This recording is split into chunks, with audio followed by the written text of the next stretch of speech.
একজন ব্যক্তির উচিত তাদের 20 বা 30-এর দশকে সুখে বসবাস করা, কিন্তু মানুষ তার জীবনের সেই সময়ে কষ্ট পাচ্ছে যখন তার পরিবার নিয়ে শান্তিতে জীবনযাপন করার কথা। কিন্তু কেন এমন হচ্ছে? এর কারণ অনেক থাকতে পারে, যেমন সময় নষ্ট করা, গভীর রাত জাগা, সোশ্যাল মিডিয়া, লাস্ট আসক্তি, ভিডিও গেমের আসক্তি, পার্টি এবং আরো অনেক কিছু। কিন্তু মেইন কারণ অবশ্যই স্যাক্রিফাইস হতে হবে। আমরা আমাদের জীবনে যা কিছু অর্জন করেছি তা ত্যাগ থেকে এসেছে। ভালো ফলাফল, ভালো শরীর, আর্থিক স্থিতিশীলতা সবই স্যাক্রিফাইস থেকে এসেছে। কারণ কিছু অর্জন করতে হলে আপনাকে নির্দিষ্ট কিছু স্যাক্রিফাইস করতে হবে, যা আপনাকে আপনার সেই জিনিসগুলো অ্যাচিভ করা থেকে দূরে রাখে। আপনি যদি জীবনে কিছু অর্জন করতে চান, তবে জীবনে স্যাক্রিফাইস স্বীকার করা মাস্ট। স্যাক্রিফাইস ছাড়া আপনি সেই জিনিসগুলি অর্জন করতে পারবেন না যা আপনি সর্বদা ঘটাতে চেয়েছিলেন। কিশোর বয়সে প্রতিটি মানুষের মনে বড় স্বপ্ন থাকে যা তারা অর্জন করতে চায়, কিন্তু এই প্রজন্মের বেশিরভাগ কিশোর কিশোরীরা তাদের স্বপ্ন পূরণ করতে ব্যর্থ হয়, কারণ সমাজের খারাপ ইনফ্লুয়েন্সের কারণে। সামাজিক মিডিয়া এবং আরো অনেক কিছুর কারণে এই সমাজে মানুষ চায় না পুরুষ সাহসী হোক। তারা দুর্বল পুরুষকেই মেনে নেয় এবং সেই কারণে বেশিরভাগ টিনেজার্স জীবনে ব্যর্থ হচ্ছে। কারণ স্বপ্ন অর্জন করার জন্য, জীবনে সমস্ত লড়াইয়ের মুখোমুখি হওয়ার জন্য আপনাকে মানসিকভাবে শক্তিশালী হতে হবে। টিনেজার্সদের দুর্বল মানসিকতার পেছনের কারণটা অনেকটাই পরিষ্কার। কারণটি হলো বিপুল পরিমাণে ডিস্ট্রাকশনস। এটি শুধু ভিডিও গেম বা লাস্ট অ্যাডিকশনস সম্পর্কে নয়। এই প্রজন্মের প্রতিটি টিনেজারের একটি নির্দিষ্ট ডিস্ট্রাকশনের প্রতি অ্যাডিকশন রয়েছে।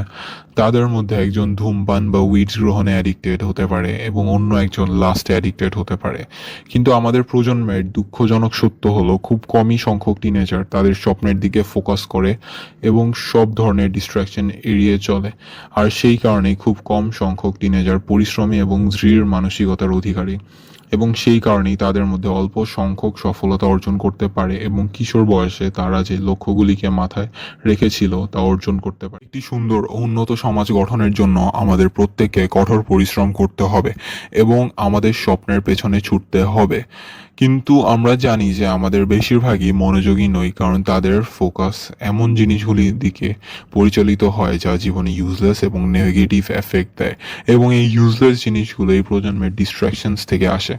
আমাদের চারপাশে থাকা জিনিসগুলিকে স্যাক্রিফাইস করা কঠিন, কিন্তু সত্য হলো আমাদের লক্ষ্য অর্জনের জন্য একমাত্র উপায় হলো স্যাক্রিফাইস করা। কারণ আপনি দেখতে পাবেন 14-15 বয়সী টিনেজার এই জেনারেশনের ব্যাড ইনফ্লুয়েন্সের কারণে তাদের জীবন ধ্বংস করে ফেলেছে। উইডস খাওয়া, স্মোকিং, পর্ন, নেটফ্লিক্স 18+ সিনেমা দেখা এবং সময় নষ্ট করা এই সোসাইটিতে কমন হয়ে পড়েছে। এই প্রজন্মের বেশিরভাগ ডিস্ট্রাকশনস খারাপ ইনফ্লুয়েন্স থেকেই আসে। বিশেষ করে আমাদের জীবনের সেই বিশ্বস্ত বন্ধু যাদেরকে আমরা মনে প্রাণে বিশ্বাস করি, কিন্তু তারা লাস্ট এবং সোশ্যাল মিডিয়ায় অ্যাডিক্টেড।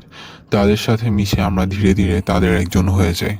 তাই এটাও মেনে নেওয়া কঠিন যে আমরা যা স্বপ্ন দেখেছিলাম তা অর্জন করতে চাইলে আমাদের জীবনের সব প্রিয় জিনিসগুলো স্যাক্রিফাইস করতে হবে।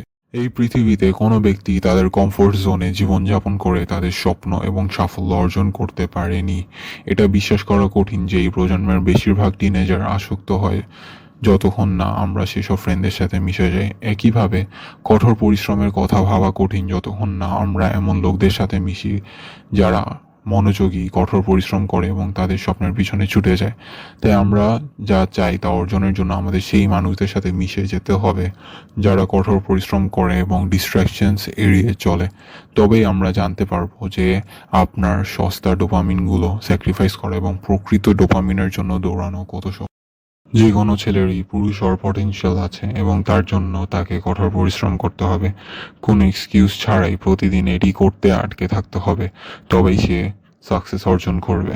আপনি 16 বছর বয়সে একজন পরিশ্রমী ব্যক্তিকে দেখতে পাবেন যে তার স্বপ্নের পিছে ছুটছে, এবং তারপর আপনি 40 বছর বয়সে একটি ছেলেকে দেখতে পারবেন যে লাস্ট, মদ, মেয়ে ইত্যাদিতে আসক্ত।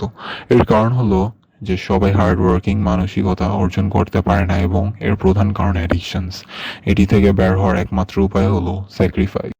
স্যাক্রিফাইস করা কঠিন, কারণ যারা আপনাকে ধূমপান করতে শিখিয়েছে তাদের থেকে দূরে সরে যাওয়ার কথা কল্পনা করুন। আপনার জীবনে সেই বন্ধুকে ছেড়ে দেওয়ার কথা কল্পনা করুন যে আপনাকে প্রথমবার পর্নহাবের লিঙ্ক পাঠিয়েছিল, কিন্তু এই কঠিন সিদ্ধান্ত আপনাকে প্রতিদিন আপনার স্বপ্নের কাছাকাছি নিয়ে যাবে। স্যাক্রিফাইস স্বীকার করতে শিখুন এবং সেই ব্যক্তি হন যাকে আপনি সর্বদা হতে চান।